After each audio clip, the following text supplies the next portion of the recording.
Greetings, and welcome to the Helen of Troy third quarter fiscal 2021 earnings call. At this time, all participants are in a listen-only mode. A question-and-answer session will follow the formal presentation. If anyone should require operator assistance during the conference, please press star zero on your telephone keypad. As a reminder, this conference is being recorded. I would now like to turn the conference over to your host, Mr. Jack Jansen, Senior Vice President, Corporate Business Development for Helen of Troy. Thank you. You may begin. Thank you, operator. Good morning, everyone, and welcome to Helen of Troy's third quarter fiscal 2021 earnings conference call. The agenda for the call this morning is as follows. I'll begin with a brief discussion of forward-looking statements. Mr. Julian Mindenberg, the company's CEO, will provide some high-level comments on results for the quarter and current business trends, then outline some longer-term drivers of growth. Then, Mr. Brian Grass, the company's CFO, will review the financials in more detail and comment on the company's outlook for fiscal 2021. Following this, we will open the call to take your questions. This conference call may contain certain forward-looking statements that are based on management's current expectations with respect to future events or financial performance. Generally, the words anticipates, believes, expects, and other words similar are words identifying forward-looking statements. Forward-looking statements are subject to a number of risks and uncertainties that could cause anticipated results to differ materially from the actual results. This conference call may also include information that may be considered non-GAAP financial information. These non-GAAP measures are not an alternative to GAAP financial information and may be calculated differently than the non-GAAP financial information disclosed by other companies. The company cautions listeners not to place undue reliance on forward-looking statements or non-GAAP information. Before I turn the call over to Mr. Mindenberg, I'd like to inform all interested parties that a copy of today's earnings release has been posted to the Investor Relations section of the company's website at www.helenoftroy.com. The earnings release contains tables that reconcile non-GAAP financial measures to their corresponding GAAP-based measures. The release can be obtained by selecting the Investor Relations tab on the company's homepage and then the News tab. I will now turn the call over to Mr. Mindenberg. Thank you, Jack, and good morning, everyone. Happy New Year. I hope you all had a safe and happy holiday season. Thank you for joining us today. There's a lot of ground to cover this morning. I want to start by highlighting our outstanding third quarter results. Sales in the quarter grew over 34%, with strong demand for our products driving significant growth in each of our three business segments globally. Adjusted EPS grew over 20%, and cash flow from operations was very healthy. Tremendous progress that further accelerates outstanding year-to-date performance. With just a few weeks to go before the end of fiscal 21, we are on track to becoming a $2 billion company this year and delivering at least $11.50 a share in adjusted EPS. We are especially pleased to announce this expected earnings result even as we make significantly increased growth investments to fund key programs that will help drive fiscal 22 and lay the groundwork for the major initiatives intended to power our value creation flywheel for the back half of phase 2.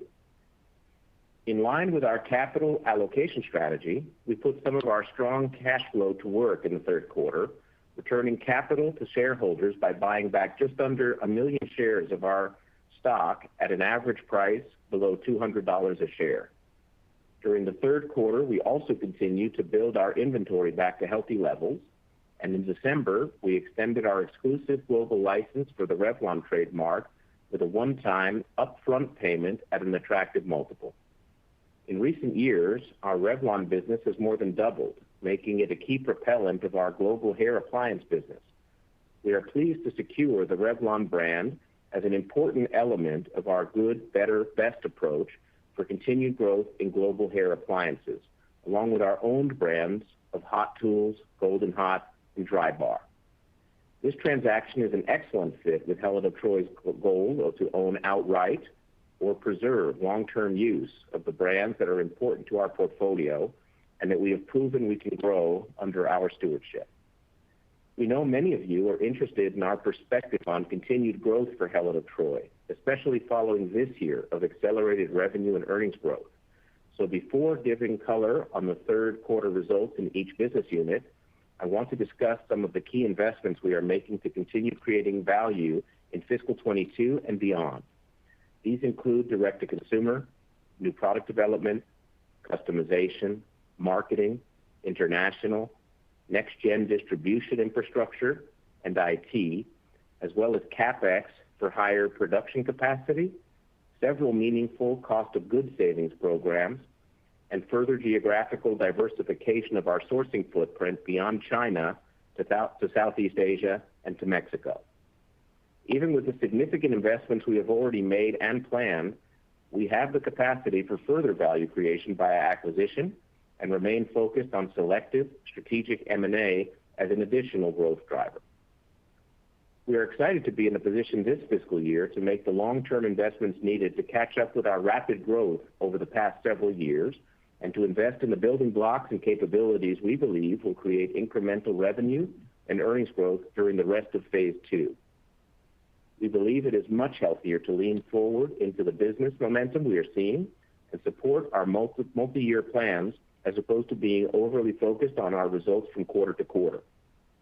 This is the same formula we've used in both phases of our transformation and believe it has been a key driver of our track record of sustained success. I also want to take a moment to speak to our average annual growth targets. We are pleased with the accelerated top and bottom line growth rates in the first 2 years of our 5-year Phase 2 transformation plan. Looking ahead to the remaining 3 years of Phase 2, we remain confident in the average annual organic sales growth targets of 2.5% to 3.5% and average annual adjusted EPS growth of 8% over the course of fiscal years 22 through 24. I'd like to now turn to our results in the third quarter and share some perspective in each business segment. We are extremely pleased with our performance in beauty, delivering total sales growth of over 56%, including 40% organic net sales growth. Operating leverage from higher sales and a more favorable mix drove significant gains in beauty margins, even as we made additional investment in new product development, supporting customers, and Hot Tools sponsorships like the Country Music Awards. Key business drivers included continued high demand for one-step volumizers and wavers, new distribution earned during the quarter, and an incremental $17.5 million of dry bar revenue. Even as competitors enter the marketplace, our one-step volumizer franchise across our 4 major beauty brands continues to grow and garner considerable attention. It has now amassed more than 150,000 online reviews at an average of 4.6 stars on Amazon alone. Key online and brick-and-mortar retailers have highlighted Revlon one-step volumizer sales as a standout in their own early holiday reporting. Third-party syndicated data shows Helen of Troy further grew its number 1 market share position in the online channel for U.S. hair care appliances and continues to hold a significant lead.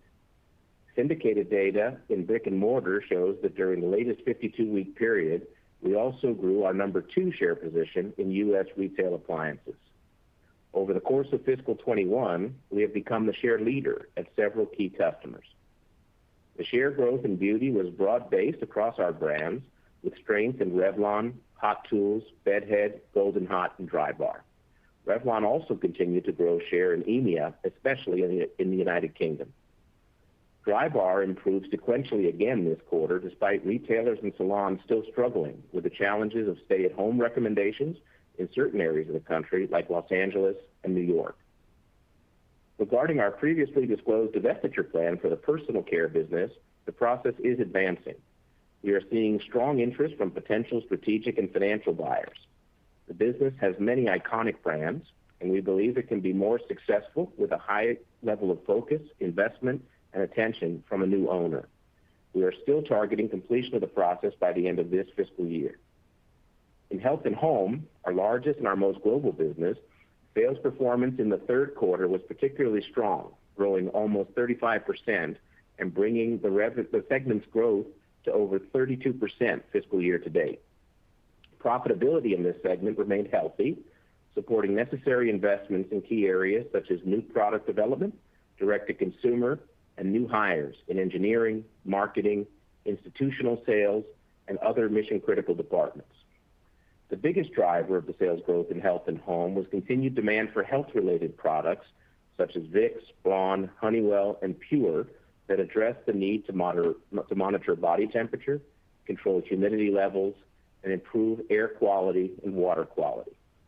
Tremendous media attention and focus from authorities and scientific experts on reducing airborne droplets and aerosols drove air purifier demand from consumers and institutions, more than doubling sales of our highly rated Honeywell purifiers in the quarter. The high demand and our work to increase supply have led to new market share gains in the United States for our market-leading Honeywell purifiers, Pure water filters, and Vicks humidifiers. The investments we made earlier this year to increase supply in categories such as thermometers and air purifiers have created considerable additional capacity in the third quarter, and we expect further capacity increases in our fourth quarter as we meet demand and build back to healthy inventory levels. As previously shared, in total, we expect our supply to more than double versus pre-COVID-19 in these key categories. This also allows us to better handle demand above historical averages as COVID peaks, and in the future handle the new normal of demand we expect now that consumers and institutions are more aware of the importance of these categories and of our high-quality products. Like other events such as global warming and 9/11 that changed long-term consumer behavior, we believe the heightened awareness driven by COVID will be sticky. Our products are well respected, they're market leaders in these categories, and they are where consumers, institutions, and retailers generally favor high-quality brands they know and trust. To give you some perspective on the current cough, cold, and flu season, which usually peaks late in our fourth quarter, incidence levels have been tracking well below historical averages.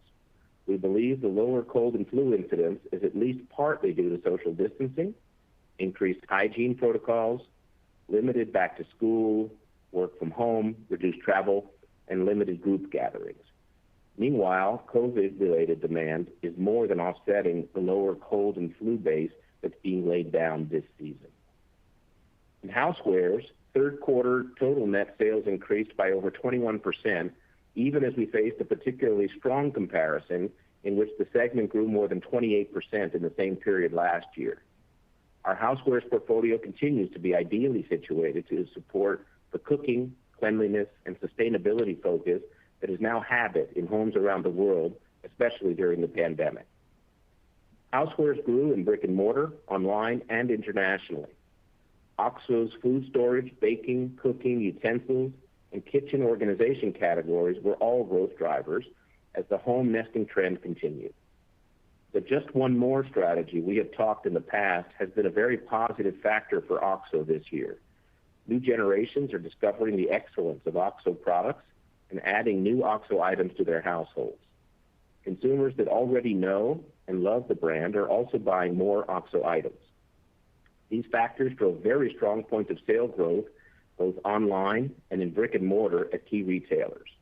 OXO also benefited from expanded distribution and new product launches during the quarter. All of these drivers helped contribute to market share gains in the United States. Hydro Flask faced a strong comparison to domestic distribution gains in the prior year period, especially in the sporting goods channel, and was also challenged in the quarter by a soft back-to-school season, as most U.S. students were learning remotely outside the classroom. Internationally, the brand did very well, growing sales and making significant distribution gains. Before leaving my remarks on the business performance side, I would like to touch on international for just a moment. It is an important plank of our Phase 2 strategy, with EMEA and Asia Pacific chosen as the key regions we are focused on.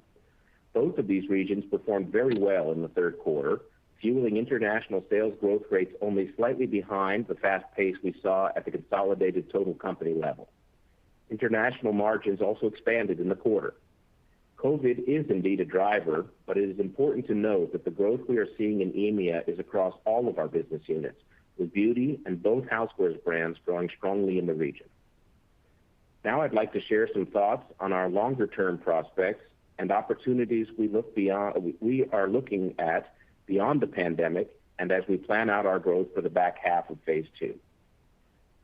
While we have not faced a global pandemic on the scale of COVID-19 in the past, It is important to note that over the past several years, we have overcome significant obstacles many thought could put us back on our heels.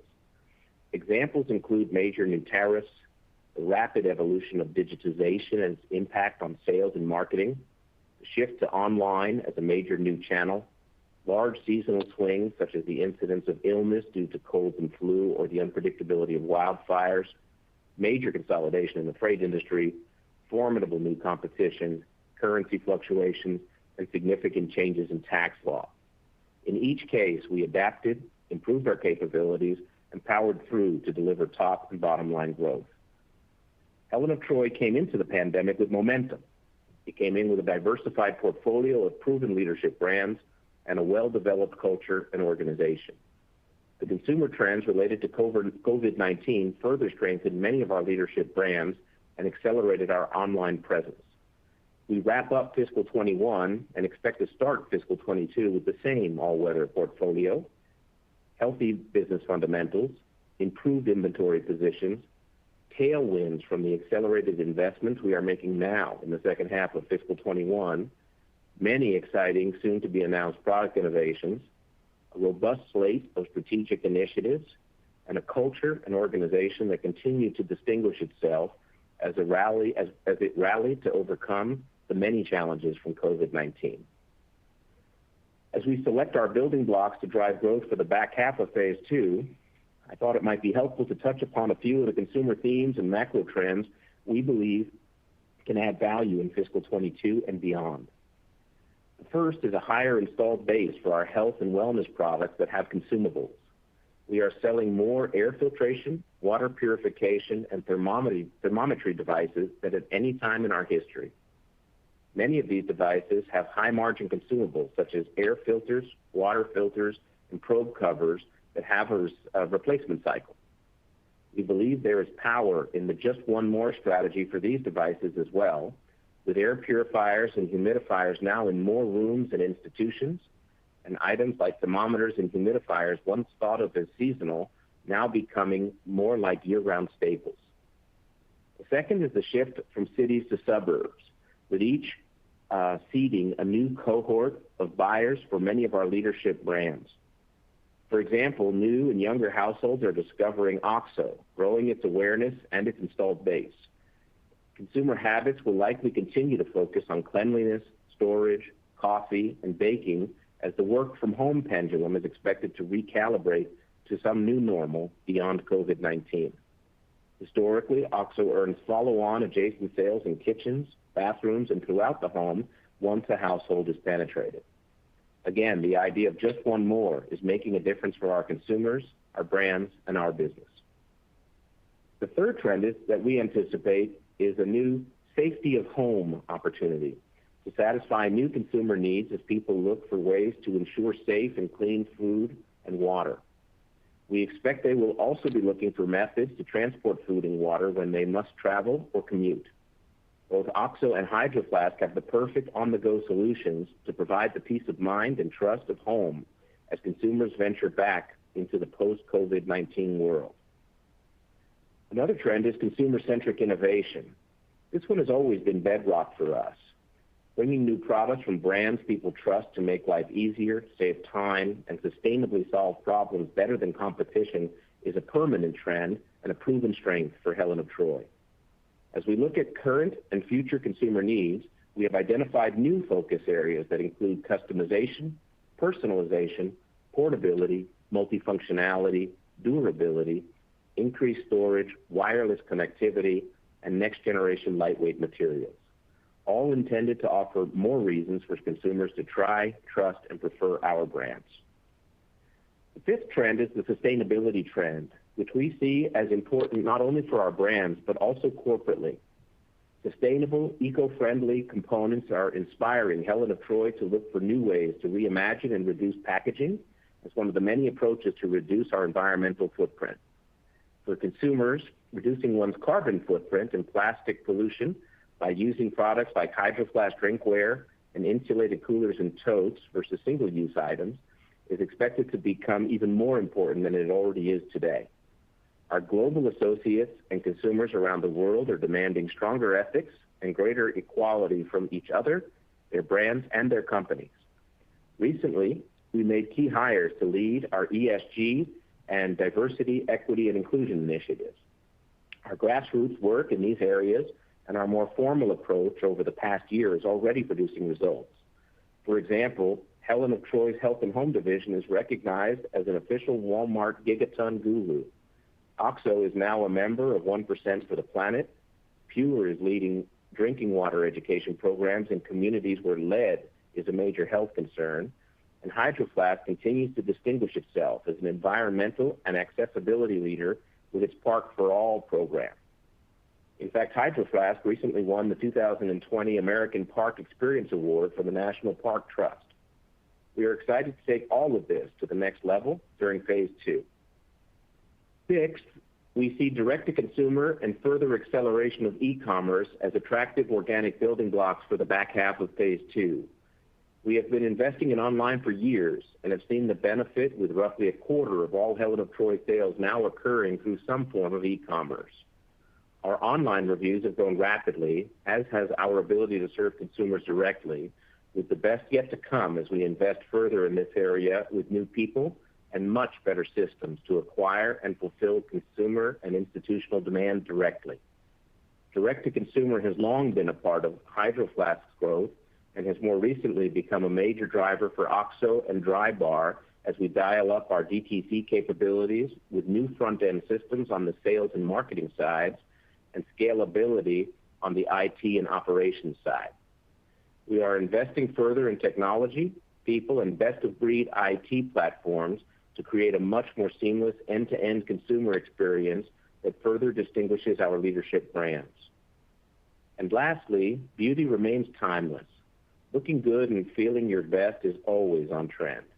The pandemic has led to a rise of do-it-yourself beauty.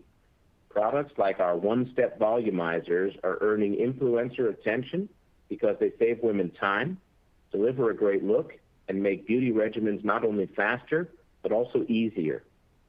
During the pandemic, consumer priorities have shifted towards products that allow them to mimic the salon experience at home, buy online, and look great during virtual meetings. Our brands have flourished in store and online by reacting quickly to changing trends.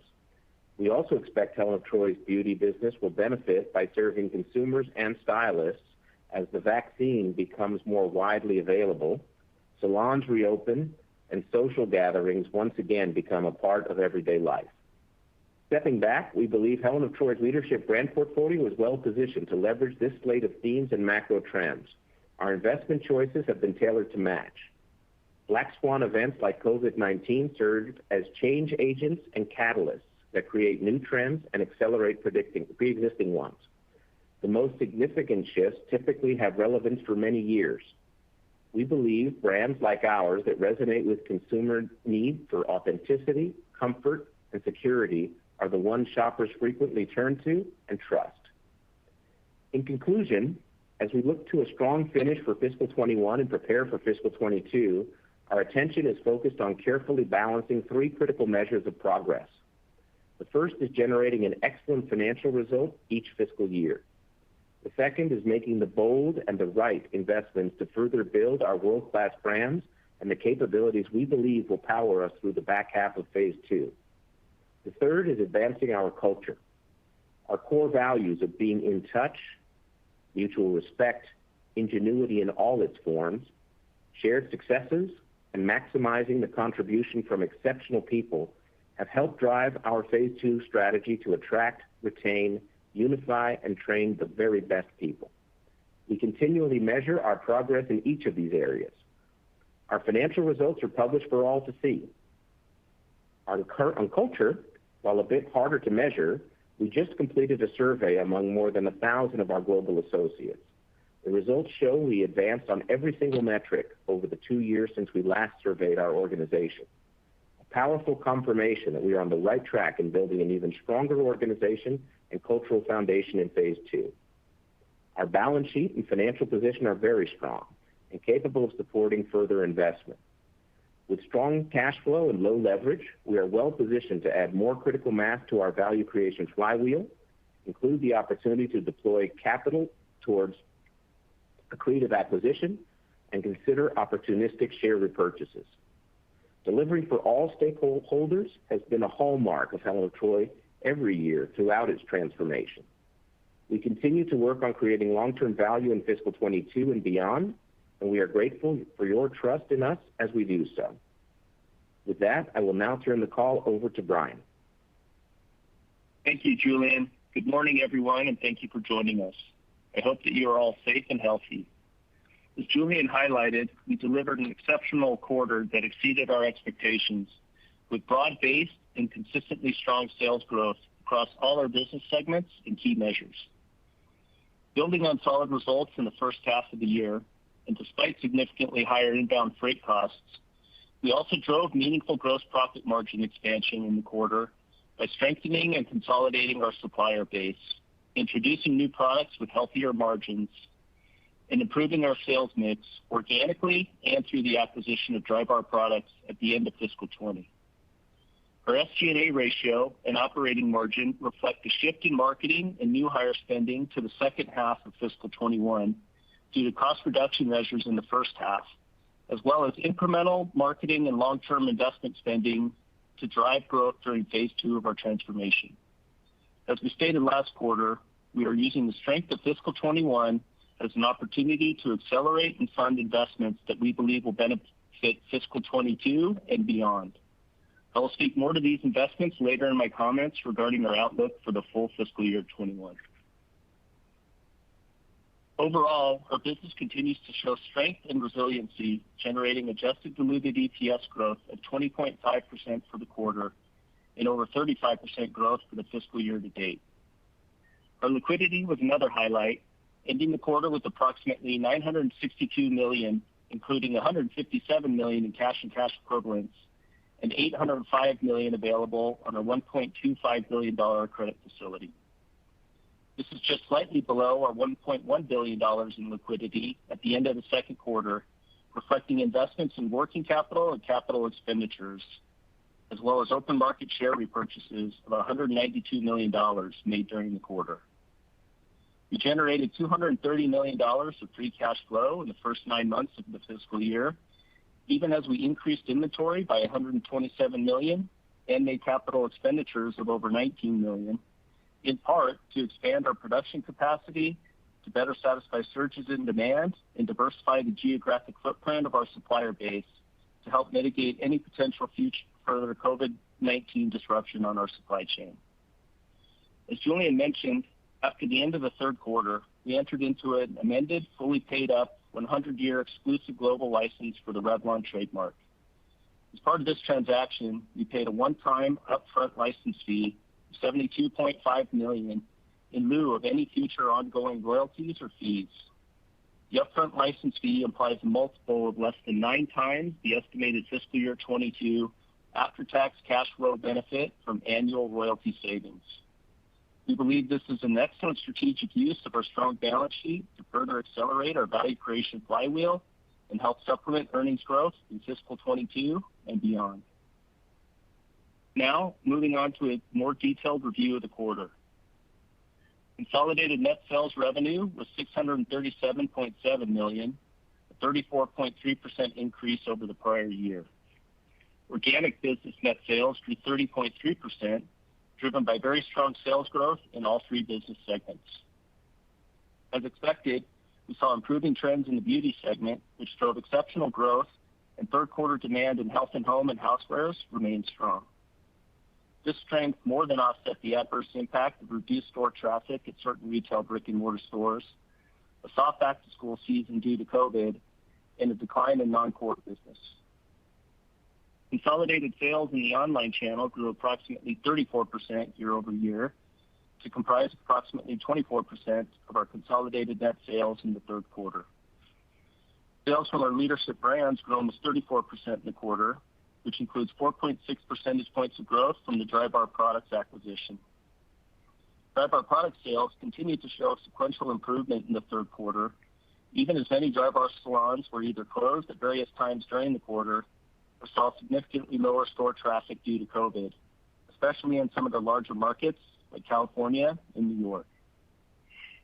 Organic sales for our housewares segment increased 21.2% off a base that grew 28% last year, reflecting a continuation of strong demand for OXO products as consumers spent more time at home cooking, cleaning, organizing, and pantry loading.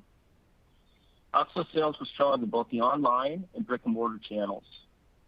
Hydro Flask faced headwinds in the quarter from the COVID impact of reduced store traffic at certain retail brick-and-mortar stores, such as Dick's, REI, and Specialty Outdoor, the soft back-to-school season due to COVID, increased competitive activity, and the unfavorable comparative impact of disco demand trends and distribution growth in the same period last year. The key highlight of the quarter was a meaningful increase in international sales for both OXO and Hydro Flask as we continue to expand distribution and marketing initiatives outside the U.S. Health and Home organic business net sales increased 33.8%, reflecting continued strong consumer demand for healthcare and healthy living products in domestic and international markets. Sales were strong in both the online and brick-and-mortar channels. Wildfire activity on the west coast of the United States also contributed to sales growth for air purifiers. These factors were partially offset by declines in non-strategic categories.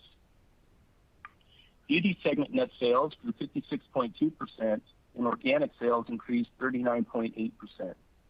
We saw organic sales growth in both online and brick-and-mortar channels, driven by the strength of the One-Step family of products, a shift to greater and more aggressive early-season retail holiday promotions, expanded distribution, primarily in the club and drug channels, and an increase in international sales. Drybar products contributed net sales revenue of $17.5 million, or 16.6% to segment net sales growth. These factors were partially offset by reduced store traffic at certain retail brick-and-mortar stores due to COVID and a net sales revenue decline in non-core business. Consolidated gross profit margin expanded to 45.1% compared to 44.2%. The 0.9 percentage point increase is primarily due to a favorable product mix within Health and Home and the organic beauty business, the favorable impact of the Drybar Products acquisition, and a favorable channel mix within housewares. These factors were partially offset by higher inbound freight expense and an unfavorable product mix in housewares. Consolidated SG&A was 29.3% of net sales compared to 27.5%, a 1.8 percentage point increase. This quarter's SG&A rate largely reflects a shift in marketing and new hire expenditures to the second half of fiscal 21 due to cost reduction measures in the first half, as well as incremental growth and infrastructure investments that we have chosen to accelerate into fiscal 21 based on the strength of our results and the need to support our rapid growth in recent years. Although we were able to catch up on some investment spending from the first half, and we increased our overall growth investments by approximately 100% year over year in the third quarter, our marketing expenses were below the base plan that we outlined on our second quarter call by $4 to $5 million. We were either not able to execute that level of increased investment spend in the short time frame available, or not able to do so with an effective ROI, considering demand trends in certain categories that would not benefit from the added investment. In some cases, further demand creation could have led to out of stocks. Therefore, the remaining base plan spending was delayed until the fourth quarter and has been reflected in our outlook. This variability in spending and timing is something that we saw as a possible outcome, which is why we called it out during our second quarter call. As we move forward through the remainder of the year, we are prioritizing long-term growth and infrastructure investments that we believe can set us up for success in fiscal 22 and beyond, while still taking advantage of as many short-term demand creation opportunities as possible. The increase in SG&A ratio also reflects increased freight and distribution expense, higher royalty expense, increased legal and other professional fees, and higher bad debt expense. These factors were partially offset by favorable operating leverage, travel expense reductions, and the favorable comparative impact of acquisition-related expenses in the prior year period. GAAP operating income was $100.7 million, or 15.8% of net sales, compared to $79.3 million, or 16.7% of net sales in the same period last year. On an adjusted basis, consolidated operating margin was 17.6% compared to 19% the same period last year. The 1.4 percentage point decrease primarily reflects increased marketing expenses, increased freight and distribution expense, an unfavorable product mix in the houseware segment, higher royalty expense, increased legal and other professional fees, and higher bad debt expense. These factors were partially offset by favorable operating leverage, a favorable product mix within health and home and the organic beauty business, a favorable channel mix within housewares, and travel expense reductions. Housewares adjusted operating margin decreased 5.9 percentage points to 18.4%, primarily reflecting a less favorable product mix, increased marketing expense, increased freight and distribution expense to support strong demand, higher royalty expense, and increased legal and other professional fees. These factors were partially offset by favorable operating leverage, a more favorable channel mix, and travel expense reductions. Health and home adjusted operating margin decreased 1.4 percentage points to 14.1%, primarily reflecting increased marketing expense, higher royalty expense, and the unfavorable impact of foreign currency settlements year over year. These factors were partially offset by favorable operating leverage and the impact of a more favorable product mix.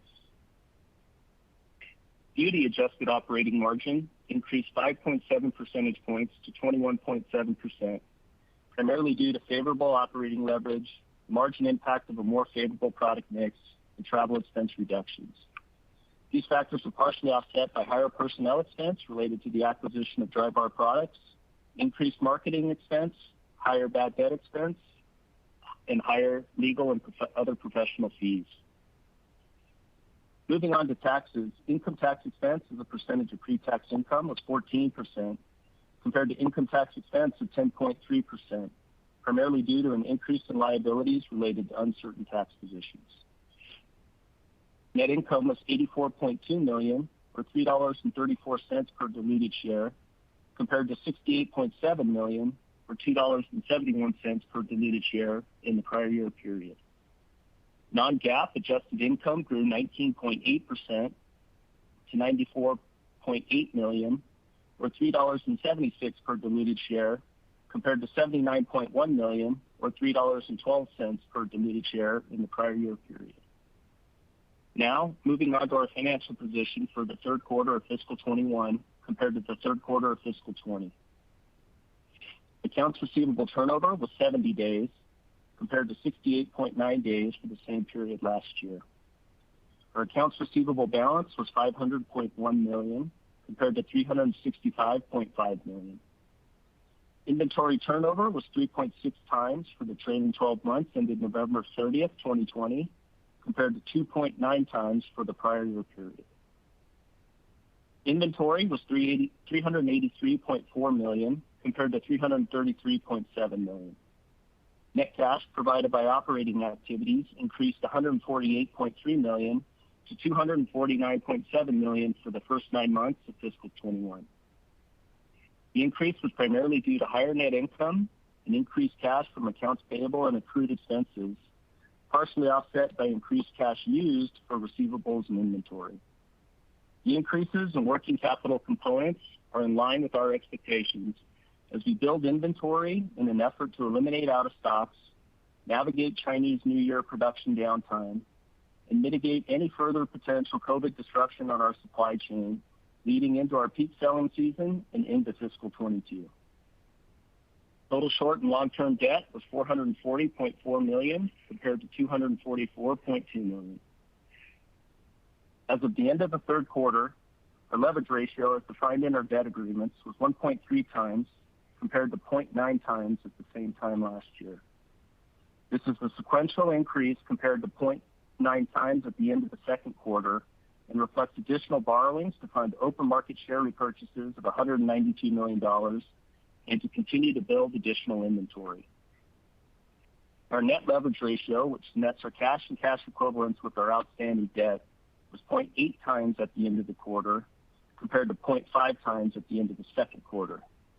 We continued to hold higher than normal levels of cash in the third quarter to protect us against any potential disruption in the credit markets due to the U.S. presidential and congressional elections, and to allow us to fund our targeted inventory levels during our peak selling seasons and well past Chinese New Year. We believe our liquidity and cash flow put us in a great position to continue navigating the uncertainty of the external environment and take advantage of further potential capital allocation opportunities. Now we'll turn to our annual outlook for fiscal 21. We expect consolidated net sales revenue in the range of $2.075 to $2.1 billion for fiscal 21, which implies consolidated sales growth of 21.5 to 23%. Our net sales outlook reflects Housewares full-year net sales growth of 12 to 12.5%, Health and Home full-year net sales growth of 27.5 to 30%, and Beauty full-year net sales growth of 27 to 28%. We expect consolidated GAAP diluted EPS of $10.29 to $10.46, and non-GAAP adjusted diluted EPS in the range of $11.50 to $11.70, which excludes any asset impairment charges, acquisition-related expenses, restructuring charges, tax reform, share-based compensation expense, and intangible asset amortization expense. Our outlook for net sales and EPS growth also reflects the following. The assumption that COVID-19 related demand trends seen in the second and third quarters of fiscal 21 continue through the fourth quarter. The assumption that the impact of the cough, cold, flu season on the fourth quarter will be below average compared to an above average impact last year due to the COVID-19 impact on back to school, work from home, travel, group gatherings, and brick and mortar shopping. Sequentially more difficult comparison to the fourth quarter of last year, which included initial COVID-19 related demand surges in the Health and Home segment and an initial surge in demand for the One-Step family of products in the Beauty segment. An estimated increase in growth investments of approximately 50% for the full fiscal year 21, which is heavily concentrated in the second half of the year due to cost reduction initiatives in the first half. The assumption that December 2020 foreign currency exchange rates will remain constant for the remainder of the fiscal year, and an estimated weighted average diluted shares outstanding of 25.3 million. We expect a reported GAAP effective tax rate range of 6.7 to 6.8% and an adjusted effective tax rate range of 9.5 to 9.7% for the full fiscal year 21. We expect capital asset expenditures of $32 to $35 million for the full fiscal year 21, which includes estimated initial expenditures related to a new 2 million square foot distribution facility with state-of-the-art automation and direct-to-consumer fulfillment capabilities for our Housewares segment. We are designing the facility to be a best-in-class solution for the segment's fast-growing DTC, customization, and pick, pack, and ship needs. We expect the facility to be highly efficient and cost-effective with the ability to quickly flex up or down in response to volume. The new facility will also allow us to reconfigure our existing distribution footprint to support the significant growth in Health and Home and Beauty. We expect intangible asset expenditures of $74 to $75 million, which includes $72.5 million incurred in December for the Revlon license transaction referred to previously. The likelihood and potential impact of any additional fiscal 21 acquisitions and divestitures, future asset impairment charges, future foreign currency fluctuations, further tariff increases, or future share repurchases are unknown and cannot be reasonably estimated. Therefore, they are not included in our sales and earnings outlook. In closing, we are proud of our accomplishments so far in fiscal 21 and looking to build on the accelerated success of recent years for the remainder of phase 2. We have decided to use the strength of fiscal 21 to accelerate both growth and infrastructure investments that would have otherwise occurred in fiscal 22 or later. Although we came into the year with plans for significant incremental investment, we expect fiscal 21 to become even more of an investment year than we had planned, which we believe sets us up well for fiscal 22 and beyond. We consider the expected financial outcome for the year and the strength of the company as we head into fiscal 22 to be remarkable. I am grateful that we are in a position to grow revenue more than 20% and increase our growth investments by almost 50%, while maintaining adjusted operating margin and growing adjusted EPS by 23% or more. Another way we look at it is we delivered almost 3 years of our guidance for long-term earnings growth in a single year, while at the same time making significant growth in infrastructure investments for fiscal 22 and beyond. Because we've been able to accelerate investments into fiscal 21, we head into fiscal 22 with the momentum of that spend behind the business and expect to have much more flexibility in managing our investment choice making and our earnings growth formula for next year. More importantly, we believe our all-weather portfolio and actions taken this year can leverage the more lasting trends that emerge from COVID-19 to improve our long-term growth algorithm. We dramatically improved our installed base for devices that use proprietary consumables. We penetrated new households with brands such as OXO, Revlon, Braun, and Honeywell, which sets the stage for future consumer engagement and product proliferation. We believe we can use the expected stickiness of stay-at-home trends to drive even further new household penetration across a wide array of products. We've already taken advantage of the opportunity to open new channels such as institutional and expand existing channels such as club and DTC, where we see much further growth potential to come. We are making meaningful media content production investments that should benefit the next several years.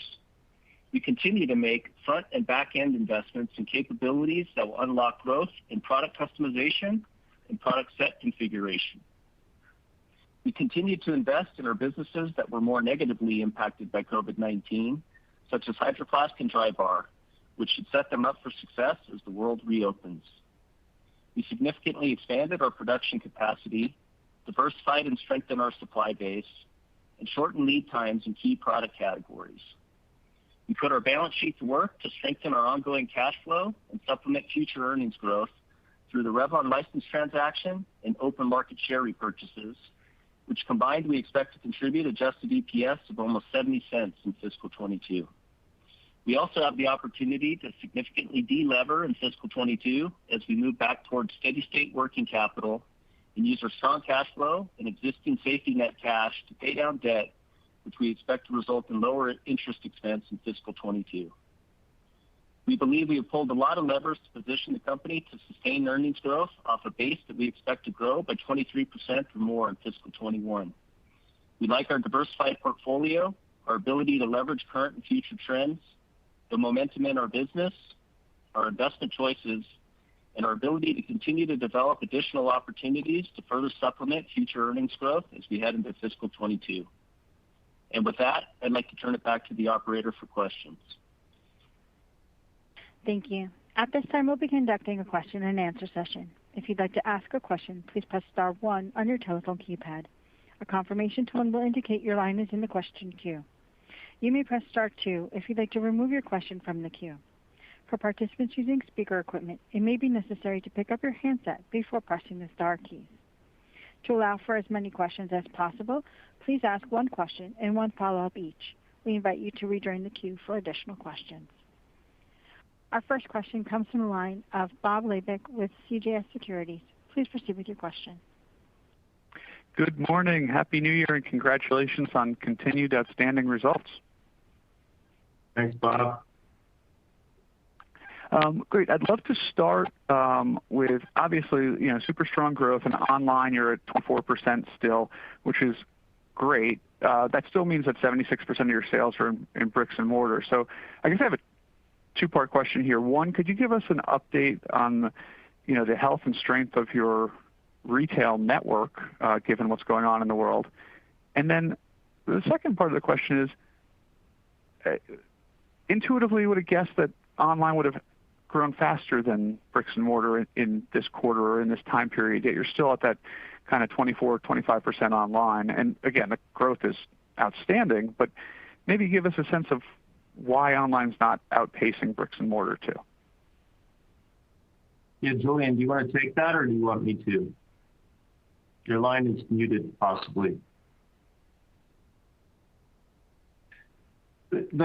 Let me go ahead and do that, Bob. So the first part of the question, when you asked about the retail network, let me understand what you mean by the strength of it. Are you talking about our distribution or the customer relationships? Oh, sure. Just more the health of your retail partners and how they stand and how they've been impacted and how that may impact you going forward. So you mentioned some, Dick's, Bed Bath & Beyond, REI, Target, Walmart, et cetera. How are their businesses doing given the pandemic? And is that, how will that impact you going forward? And then the other part is how is that, I'm using the word network, growing as fast as your online also? Just kind of curious on both. Yeah, I think there's Julian. Yeah, no, you go ahead, Brian. I'll build. I have some thoughts here, but please go ahead. Yeah, I would say overall, I think the retail customers are strong. There's winners and losers, and the ones that have won, obviously, and they're more mass kind of based, like Walmart and Target and Amazon, of course. We feel very good about our positioning with those customers. And then the ones that are not doing as well, I think they're just more focused on the future and preparing themselves for, what life is going to look like when we come out of this. And you brought up two very good ones, Dick's and REI. We see no, weakness in kind of their view of the future and their positioning. In fact, I think they're leaning in on a lot of our products more than we would expect. And so I see confidence in the retail community almost across the board. There's pockets where, they're in a very tough situation. Dry-bar salons, for instance, they're in a very tough spot because COVID's had such a significant impact on them. But that's the exception in my mind in terms of the strength with our retail customers. I see positivity, and they're really, lining things up for the future. Does that answer your question? Yes, that part of the question perfectly. Yeah, one build, Bob, on this one, and I hope my voice is coming through now. In terms of this one, a lot of companies are posting big gains online, but importantly, as a substitution for weakness in brick and mortar. And in our case, there are big gains online. 30+% online growth is not shabby, especially given the big growth of the base that it's on, because most companies were not coming from a 20+% online sales growth. So if we're that developed and then growing at 30 or so percent from there, I would stand behind that online result. But what the point I'm trying to make is that for plenty of people, the brick and mortar strength is just not there. That's not the case for Helen of Troy, and nor was it the case in Q3. As an example, in beauty, huge growth in distribution and sell-through in brick and mortar. Volumizers in particular are the one-step products, and not just Revlon. So think of Walmart, Costco, Walgreens as three examples in Q3 in beauty. And you say, well, that must mean that Amazon or something was down, and it's not the case. Amazon themselves said that same product was their number one beauty item during their own pre-holiday announcements that they made, just to give an example in beauty. In housewares, big .com sales, but even bigger brick and mortar sales. And then in health and home, the brick and mortar purchases for healthcare products tends to generally exceed the online, for the simple reason that when you're sick, you don't wait 2 days for Amazon to deliver a package. You just go buy, and those buys happen in brick and mortar. So I would look at it a bit the opposite, to be honest, Bob, of, wow, here's a company that was already big online, got a lot bigger, and then unlike plenty of other companies, big brick and mortar on top with drivers like the ones you just heard, not so shabby. Yeah, Bob, I was going to answer the second part of the question separately. I think it's a math thing. Online didn't really slow down for us. It just was on pace with the rest, with the strong growth elsewhere. So same growth in online that we've experienced in the past, no deceleration. It's just, it doesn't make any progress on the percentage of the total when the rest of the company is growing as fast. So we don't. It's a little bit of a math anomaly, but we don't think there was any slowdown in online. It was just that everything else accelerated. Yep. Terrific. Okay, and then for my follow-up, just sticking with kind of, I don't know, channels or whatever, I'm trying to tie this into calling it a follow-up. But anyway, in the past, we've talked about commercial opportunities for you, particularly in the health home-related products, schools, hotels, office spaces. Can you just give us an update on the progress and how long does this take, just to set expectations so I don't ask you every quarter if it's a 2-3 year thing or something like that? Yeah, I'll take this one. Institutional was identified early on in the pandemic as an opportunity, and it's been something that's been on our mind for a while. The pandemic provided a catalyst for it, just like it has for other things in this world, like work from home and things like this. And so institutional became a thing. What it did for us is it allowed us to bring on some folks in the sales force who have unique institutional sales, work with inline product at first, which has been successful for us.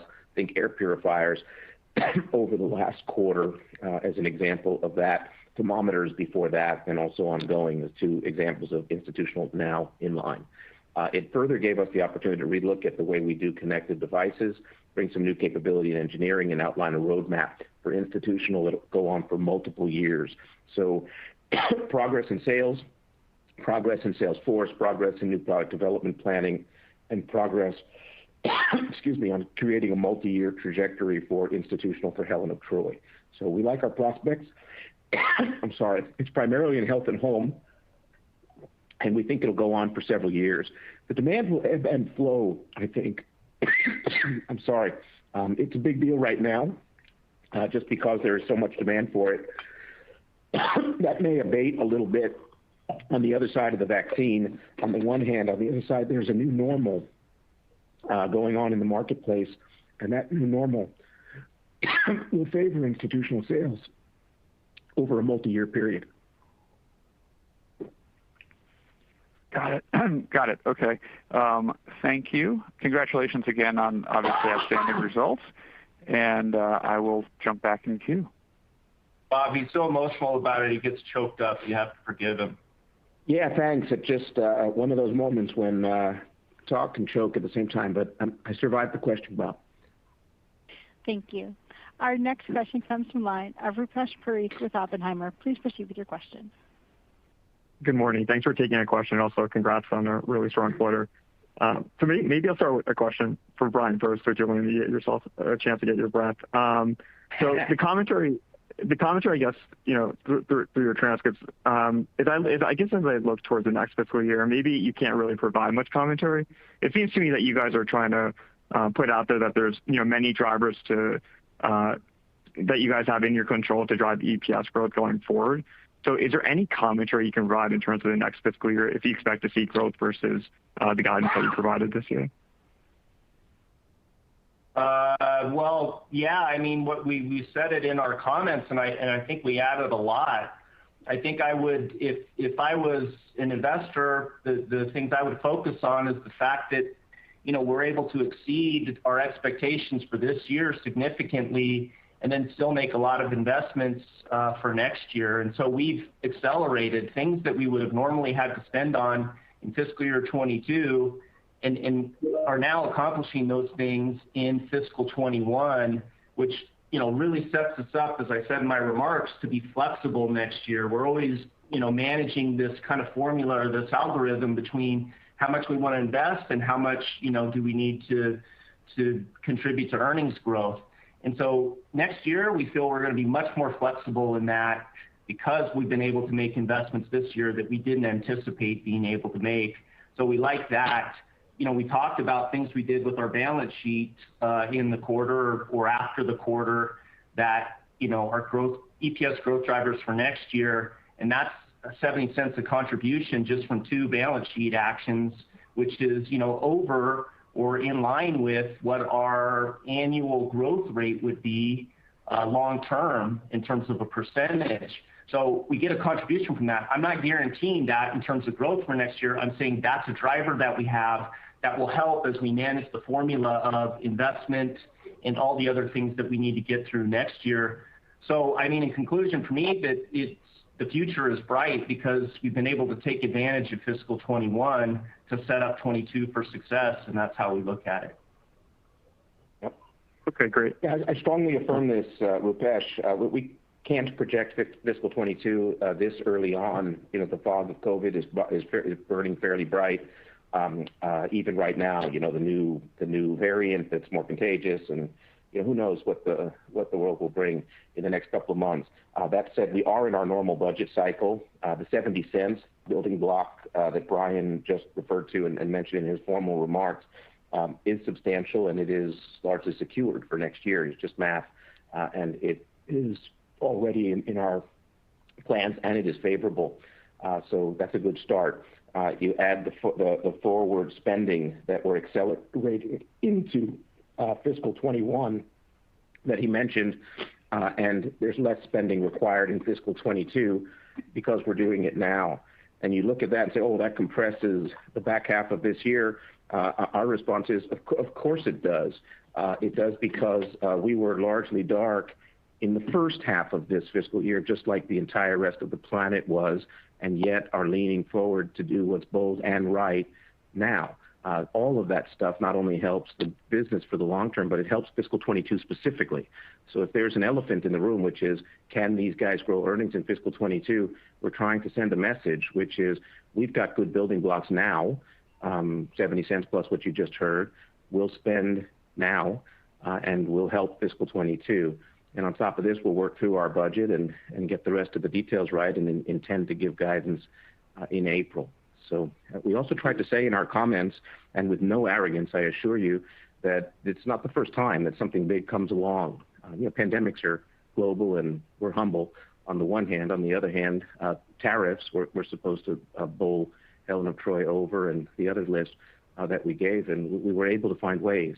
That's strongly our intention today as well, when we even just reaffirmed our forward guidance for the rest of phase 2 with that 8% a year average annual EPS growth. There's a message in there.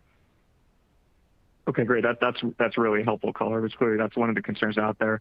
And in the beauty segment, obviously very explosive growth this quarter. Is there any way to quantify how much came from distribution versus consumption? Yeah, mostly consumption, Yes. but plenty of new distribution.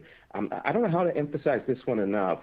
We've got the formula right on the subject of being in touch with consumers with a good product. So think of the one-step franchise. It's not just on Revlon, although Revlon is our lead and it's doing extremely well. And the distribution gains are coming because of the strength of the product, not coming and therefore we're shipping a lot of product and it's somehow sitting on the shelf. You wouldn't have Walmart and Amazon coming out with statements that the biggest sell-through items for the holidays in those areas are the volumizers if it was just sell-in for us. And it's the same story in drug, where traditionally we're not a big presence in the appliance business in drug, but now we are making significant progress there because the product is selling through. Then you take the same story in the UK, you take the same story in Target and other big customers, and it tells you a message, which is that product is a big seller. Look on Amazon, 150,000 reviews.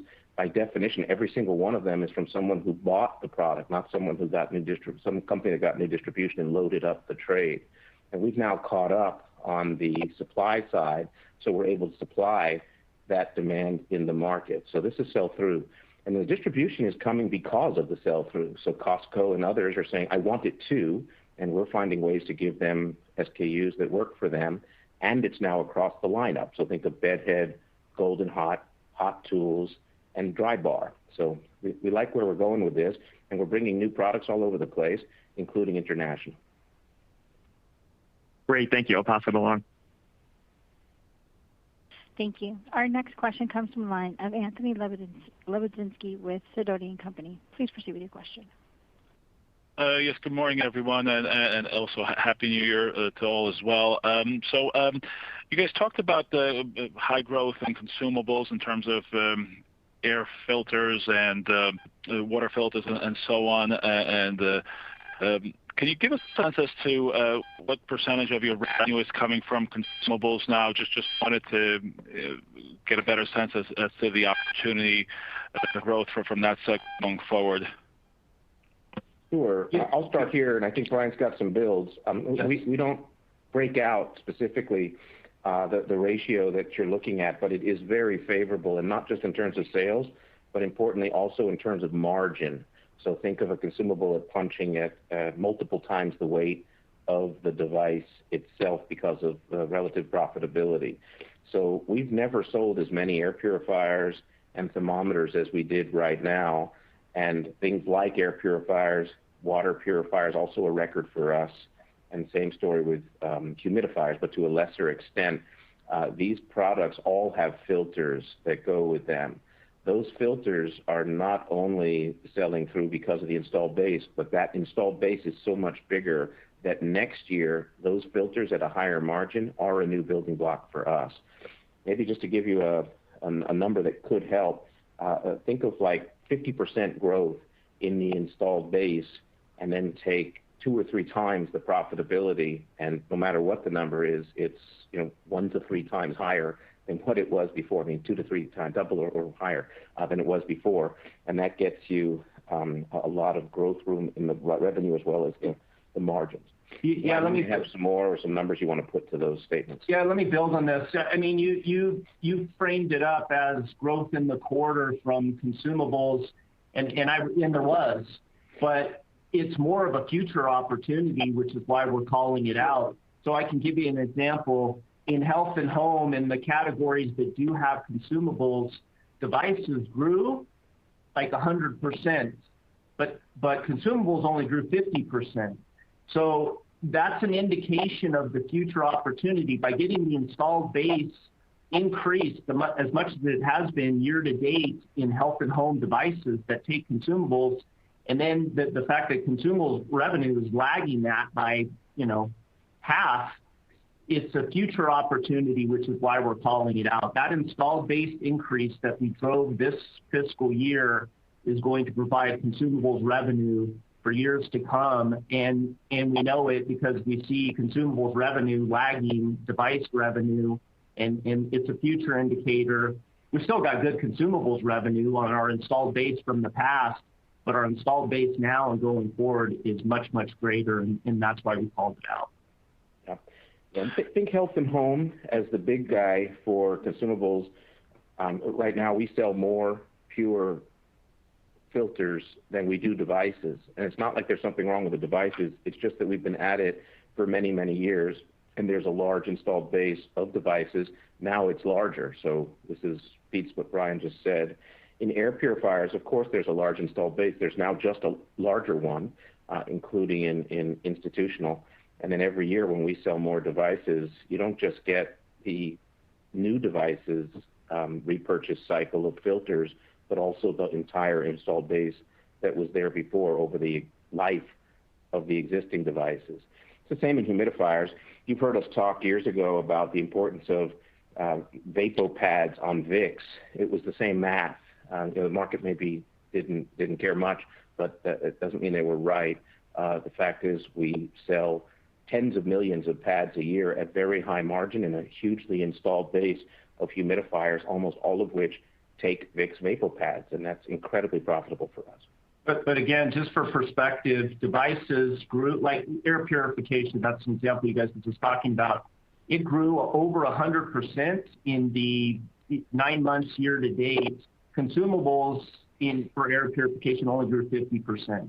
So by increasing the installed base by 100%, there will be huge drive in consumables going forward. All right, so thank you. That's very helpful. And I guess my second question, going back to the last quarterly conference call back in October, you guys talked about out-of-stock issues as well as inventory. Looks like you built up your inventory sequentially.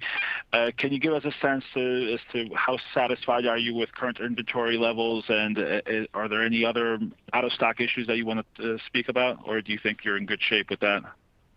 I think I can start. I'd say given the circumstances, we're really happy with where we are. It's not perfect, and we do have isolated instances of out of stocks, or did in the third quarter, but we are light years ahead of where we were. In considering the circumstances and what we've come through to get here, we are happy. We will likely still continue to build inventory through the fourth quarter, and that's really out of an abundance of caution to get us through Chinese New Year and even a couple months past that period, and be able to assess the environment in the supply chain and the virus and all the things that go along with it, and then really position ourselves next year by the end of the year to get to optimal inventory levels. So I'd say we feel overall good.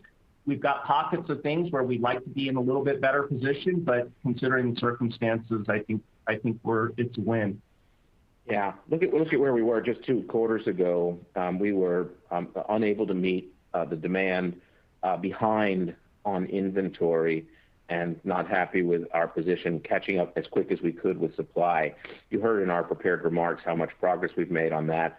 And if you think what does it mean for the numbers, how could we be building inventory if we don't have enough supply? It just doesn't work. And so what Brian just said, is the testimony. And if you look at the levels, they're healthy. Our turns were, I think, 3.6 times last quarter versus 2.9 in the year ago period. That's a reflection of the excess demand and the undersupply. Now that we catch up, that number normalizes, and there's more inventory going in. It works perfect. Well, thank you very much, and best of luck. Yeah, a pleasure. Thank you. Our next question comes from the line of Linda Bolton-Weiser with D.A. Davidson. Please proceed with your question. Yes, hi. So my question is, you just talked about your greater confidence a little bit in your inventory level, but the IRI data indicate that you're still kind of maybe chasing demand in some areas like thermometers. So given that may be the case, how confident are you that you'll follow through with the investment spending in the fourth quarter that you're guiding to? Yeah, I'm so glad. Hi, Linda. Happy New Year. And I'm so glad this question comes up. We are still chasing demand in some aspects of thermometer, and particularly no touch. So IRT or infrared thermometers that measure through the ear, we're doing much more. We've made very significant capacity investments, and they have increased our volume markedly. Same thing in no touch, but not even quite as much to keep up with the demand. The point is we're still chasing a little bit there. Soon enough, we'll have more and be able to satisfy all the demand, and we think go forward as well. There are even a few selective out of stocks here and there still on OXO, much less than there was just a quarter ago, let alone 2 quarters ago. And then in terms of the confidence on the investments, I'm really glad you asked this, because there's a massive difference between this idea of short-term investments that stimulate demand. We're not especially focused on those at all because we have the demand. We're interested in investments that are driving fiscal 22 and beyond. And that gives us an opportunity to forward buy, so to speak, some of the things like media content. So think of lots of assets that are being developed there. I'll give you a concrete example, maybe it'll help. We'll be relaunching the Dry Bar website with a major overhaul in just a month or so, maybe 2 months now. And that has all new content, entirely new systems underneath it. That costs a fair amount of money. None of it will stimulate demand in Q4, and that's not our focus. Our focus is on fiscal 22. It's one example. Another is in Europe. There's 2 or 3 very large projects in Europe around distribution improvements in certain products in certain categories. There's new products being launched in Europe where we're spending money now.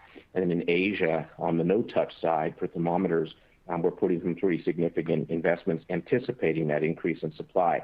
Very little of that will impact Q4 demand, but all of it is a forward buy on fiscal 22 and money that we won't have to spend in fiscal 22 to do the same, which is very good for the flow of earnings, which I know is an important thing on this call.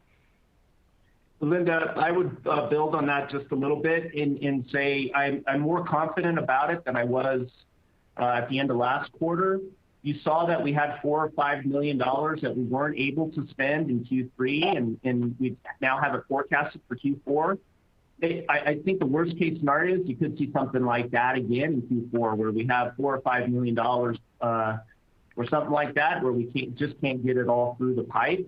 But that's small in the grand scheme of things. I'm going to consider that level of difference a win. $4 or $5 million isn't big enough for us to even worry about. So I think we're getting narrowed in on what we're able to do and not able to do based on the demand trends.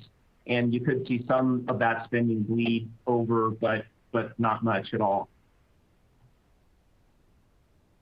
Thank you. And then can I just ask a quick one on the Health and Home segment? You've had easy comparisons in the prior year up till now, which has helped the growth rate. But you do have a harder comparison coming up in the fourth quarter, and then you've got the weaker flu season, but then you've still got the COVID-driven demand. Do you think that Health and Home can actually still post revenue growth in the fiscal fourth quarter? Well, yeah, I don't know if you caught it in the prepared remarks, but implied in our outlook is growth of 15 to 25% for Health and Home in the fourth quarter. So we wouldn't put that out there if we didn't believe it. We believe it, but you do see that the growth is decelerating from the first 9 months of the fiscal year, and it's for the exact reason that you point out, which is that the comparison gets much more difficult in the fourth quarter. They grew 10.5% in the fourth quarter of last year. In year to date, they were in a decline of 5.2%. So hopefully that makes sense to you. We are forecasting a decelerated rate of growth in the fourth quarter, but we still believe the segment can grow. And as I said, 15 to 25%, which is pretty good on a 10.5% growth base. Yeah, it's not just that one. I know everyone's asking that just because of COVID. But the other segments, beauty and housewares, also have significant large year-over-year increases in Q4 base, and yet that percentage that Brian cited in his prepared remarks applies to all of the, sorry, not the percentage, but the message applies to all of the business units, which is all of them are going to grow in the Q4 despite the big Q4 surge in the year-ago base, and Health and Home more so than any, which I think is a testimony to the question that you're asking. Okay, thank you very much. Thank you. Our next question comes, I'm sorry. Please go ahead, operator. Thank you. Our next question comes from the line of Olivia Tong with Bank of America. Please proceed with your question. Great, thanks. Good morning. I really wanted to talk a little bit about the margins by segment, because I imagine there are many different dynamics at play, particularly as we eventually start to move towards reopening. So first, in terms of the housewares division, if you could just talk through, I imagine that's just a mix between OXO and Hydro Flask. Would you expect that in fiscal 22 that starts to turn the opposite way? And then if you could just talk through margins in the other two divisions as well, Health and Home and Beauty, the sustainability particularly of the acceleration in beauty margins. Thanks so much. Yeah, Olivia, it's Brian. I'll start, and if Julian wants to build, he can add.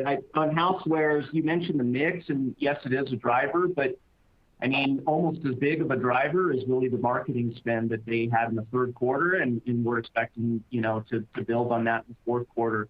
So it's a combination of those things. There's some other smaller things going on there, but really I would focus on those two big things. It's mix, and then don't forget about the marketing. I mean, we're talking a lot about this investment spend. A lot of that is going into, behind the OXO and Hydro Flask brands. So,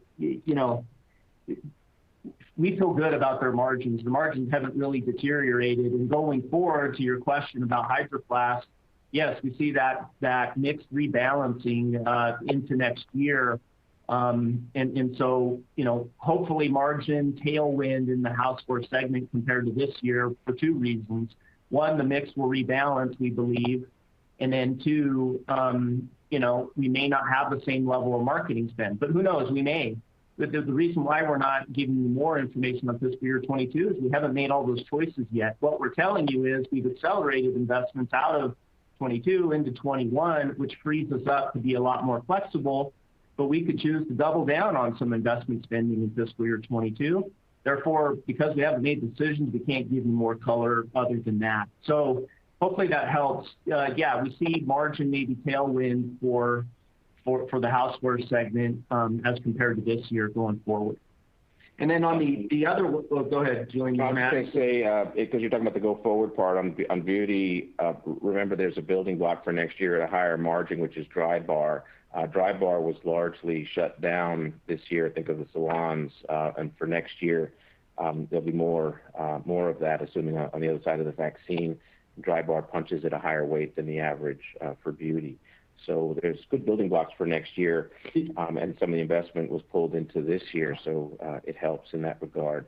You also heard us talk about large multi-year cost of goods reduction projects. Not all of that will hit in fiscal 22, and some of it will be reinvested in the business. And that said, it's all good for margin. Yeah, I was actually, Olivia, going to talk about the other two segments. Sorry, yeah, no, that's okay. Health and Home, also a major driver of their compression was in spending. And again, we expect that to continue in the fourth quarter, and that's kind of the headline there. It's really spending driven.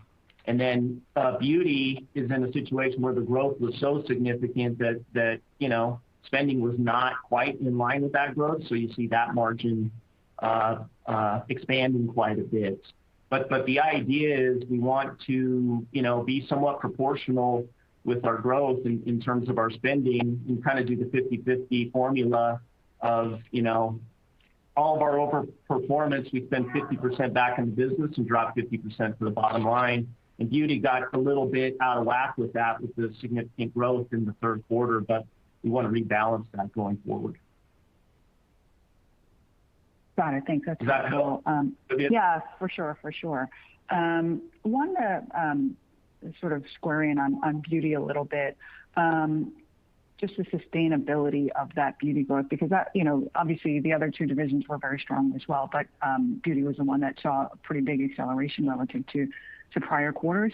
So as you sort of lean into that and think about potential, reopening, recovery, Dry Bar getting better, et cetera, us going out again, how do you think about the sustainability of the demand for the volumizer products, and then also, your ability to maintain market share, because you are starting to see a lot more in terms of copycat products creep up.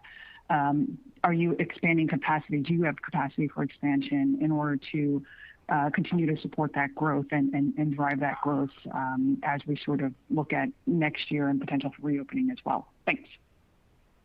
Yeah, it's a great question on beauty, because when you've got a boom like that, 50% growth, and you say, well, who grows 50% and then keeps it all? My comment might surprise you. Beauty grew in spite of COVID, not because of COVID. So Health and Home got a big tailwind from COVID. OXO, the home nesting trend, which we've talked about a lot. But if you think about COVID, I'll give you a couple of fundamentals that were not helpful to beauty, and yet there's the growth. So now imagine, to your question, what happens when those fundamentals get favorable, or at least not negative, and you balance it against the increased competition. So store and salon closures in the beginning or the first half of this year during the shutdown period were pretty high. There's less of that now, but as we go into at least the first half of fiscal 22, it's just an advantage on the other side of the vaccine whenever that gets prevalent enough. So that's a headwind in the base that's not in some form of fiscal 22. Another that people may not remember just because it was a long time ago, but as coronavirus first spread in China around the period of Chinese New Year last year, it largely shut down the Chinese manufacturing base because the workers were locked down hard by the Chinese government due to the spread out of the Wuhan area at the beginning before it was a pandemic. That hurt our supply, and we've since increased our supply considerably. So that miss or out of stock is in the base, but for next year, we get to grow over it, especially in the early part of the year. And then the whole stay home thing, it's less social, less work in offices, less travel. To the extent that there's more social, more work in offices, and more travel next year, all of those things are good guys for beauty because people are just out more, especially women. And then in terms of Dry Bar, we've talked about it before, its ability to do that moat where there's 8,000 or 9,000 demonstrations a day of Dry Bar products in the salons at the prior run rate for Dry Bar products. That machine gets to restart let alone the database of all the women who are going to the salons and our ability to work from that new website that I mentioned earlier. So I guess my point is that beauty, you say, well, how do you sustain the growth? My point is we had one hand tied behind our back this year. So as you untie that other hand on the measures I just mentioned, all those are good. Then you talk about the competition. Household penetration for the one-step type of products is still fairly low. We try to measure it, and I don't think publicly disclose it, but I guess my comment is there's plenty of room in town for us and the competition, and our lead is significant. And you can see that in the online reviews and the stars and all the media attention, the YouTube videos, it just goes on. And all of that is good for us. So we like that. And if you think we're just relying on one product, like it's a one-hit wonder, I can't emphasize enough how much proliferation has occurred. So think of detachable head versions, multiple brands now across, in fact, all our major brands, the double shot on Dry Bar, the Hot Tools Signature Series, the new detachable head version on the Hot Tools, and of course all the new Revlon variants, and it's more than just color. Then you throw international expansion on top of that, especially in Europe and especially beyond the UK. All of these are future growth building blocks. So I think we like our prospects is the short answer, and we'd like to get the other hand untied from behind our back so we can go forward in the post-COVID year.